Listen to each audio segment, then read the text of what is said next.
kami kongsikan dengan korang semua keunikan dan betapa kreatifnya orang lama mencipta dan menggunakan alat menangkap ikan iaitu serkap dan bubu.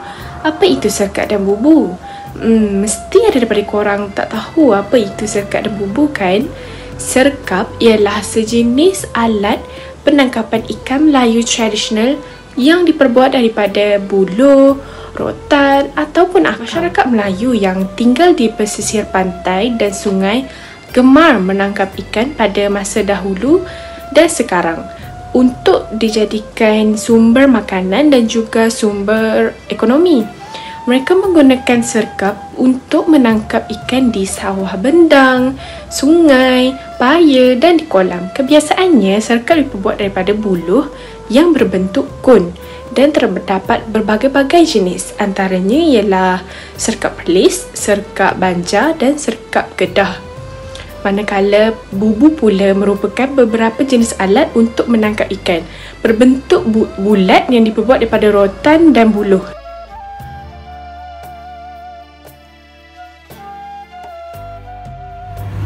Hai, okey, dalam video sebelum ni kita dapat mengetahui bahawa serkap ni mempunyai pelbagai jenis mengikut negeri masing-masing. So dalam video ni kita akan belajar cara dan bahan yang diperlukan untuk menghasilkan serkap. Mengikut pakar serkap iaitu Encik Bahari ataupun lebih dikenali sebagai Pak Lang Bahari.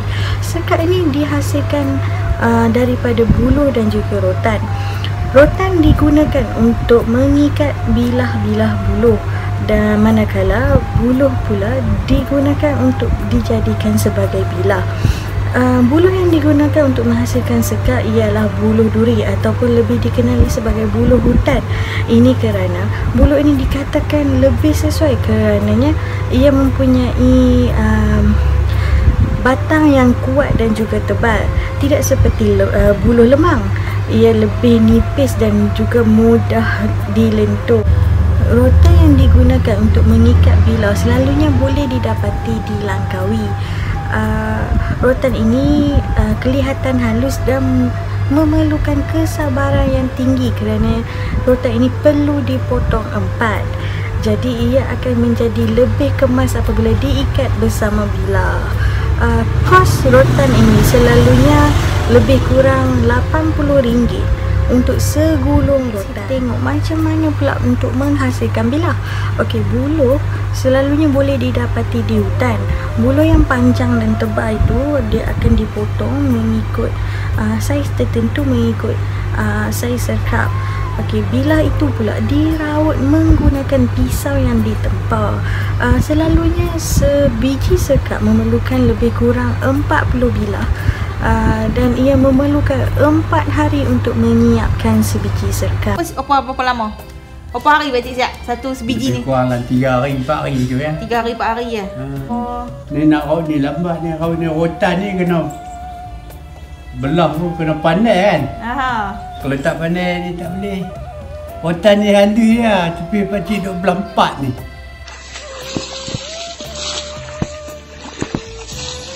Sekarang saya akan berkongsi dengan anda semua cara-cara menggunakan serkap ikan. Seperti sedia maklum, serkap ikan biasanya digunakan di bendang atau sawah. Serkap juga biasanya digunakan pada musim membajak sawah. Pada zaman dahulu, pengguna serkap akan menurut di belakang tenggala yang ditarik oleh kerbau semasa membajak. Namun kini, pengguna serkap akan mengikut di belakang traktor ataupun kubota. Seperti yang anda lihat sekarang, pakcik tersebut berjalan perlahan-lahan dan merejam yang pantas bagi mendapatkan ikan. Jadi dapat kita simpulkan, penggunaan serkap ikan ini memerlukan kesabaran yang tinggi seperti mana kita memancing, iaitu memerlukan masa yang lama untuk mendapatkan hasil. Sekarang dapat kita lihat pakcik ini berjaya mendapatkan ikan, namun beliau perlulah membuang sampah-sampah atau semak padi di dalam serkap tersebut bagi memudahkan proses mengeluarkan ikan. Sebuah bekas juga disediakan bagi memudahkan proses penyimpanan ikan. Dapat kita lihat dengan berkat kesabaran pakcik ini, beliau berjaya mendapatkan seekor ikan menggunakan serkap ikan.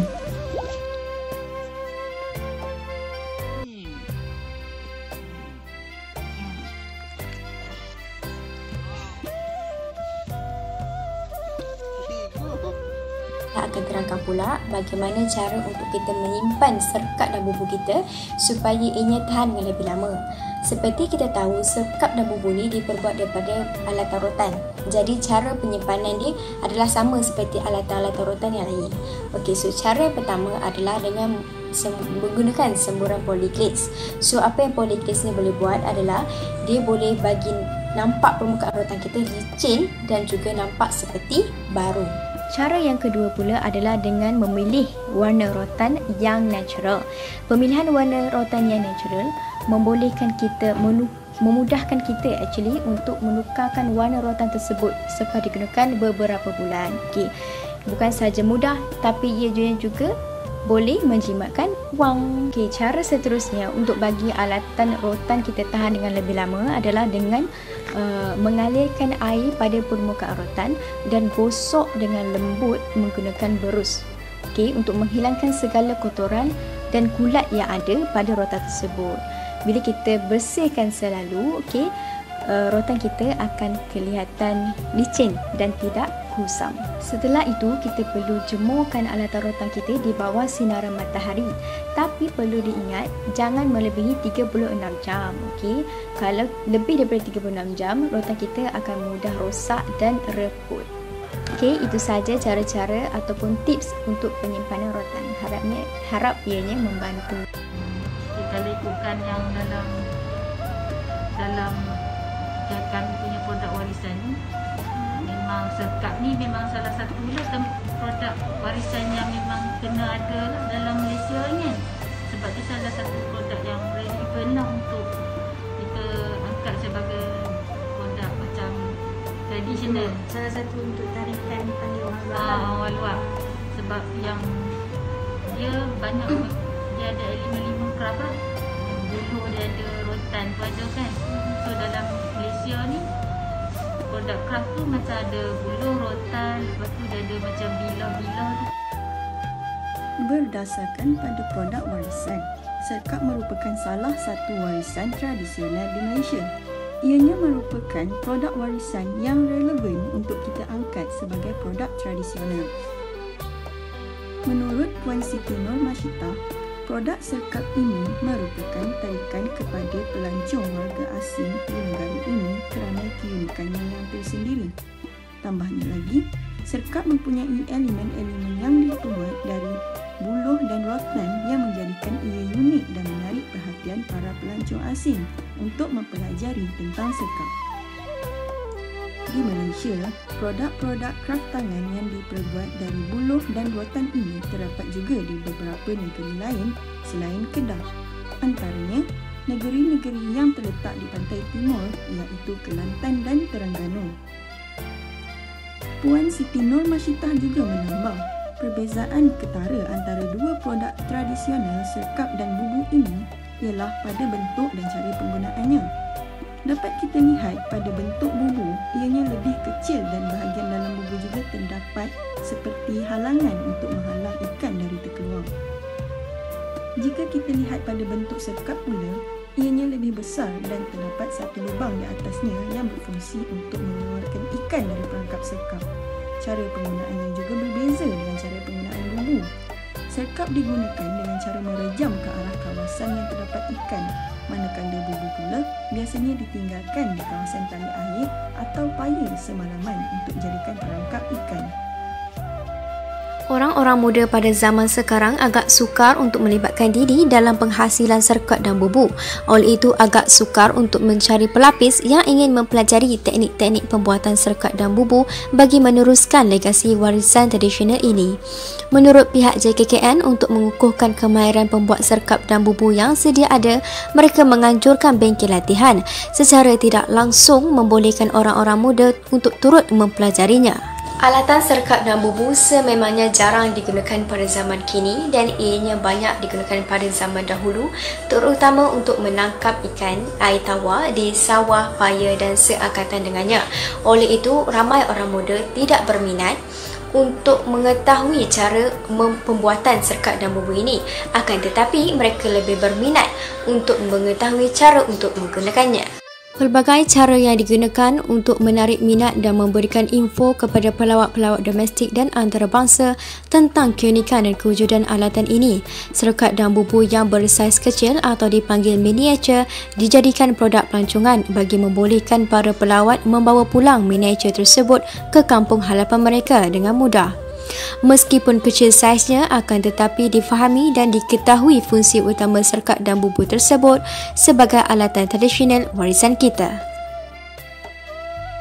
Dan tradisional ini haruslah kita jaga dan lindungi sebagai tanda penghargaan kepada warisan nenek moyang kita.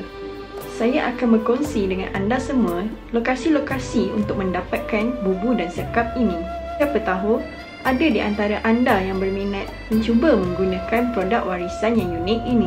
Untuk yang berada di daerah Perak, anda boleh dapatkan penjualan serkap ini di Jalan Tebing 33000 Kuala Kangsar, Perak, Darul Rizwan. Untuk yang berada di Ipoh pula, anda boleh dapatkannya di Kedai Arkid Mara, Medan Jaya nombor 8, Jalan Leong Bun Swi, Ipoh. Kedua alamat tersebut di bawah perusahaan Muhammad Hashim Enterprise.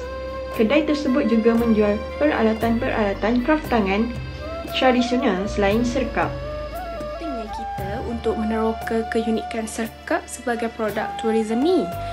Sebab yang uniknya tentang serkap ini, ia tahan sangat lama dan tidak mudah reput walaupun sentiasa terkena air. Dan jika serkap digunakan untuk menangkap dan mengurung ayam, kita dapat menyelamatkan ibu ayam dengan anak-anaknya daripada dimakan kucing, anjing, musang dan burung helang. Oleh itu, walaupun tradisinya dikekalkan dengan menggunakan serkap dan bubu dalam penangkapan ikan, kesedarannya dalam kalangan generasi muda masih rendah. Diharapkan agar terhasilnya pembentangan ini, generasi muda akan belajar dan menghargai peralatan tradisional dengan lebih lagi.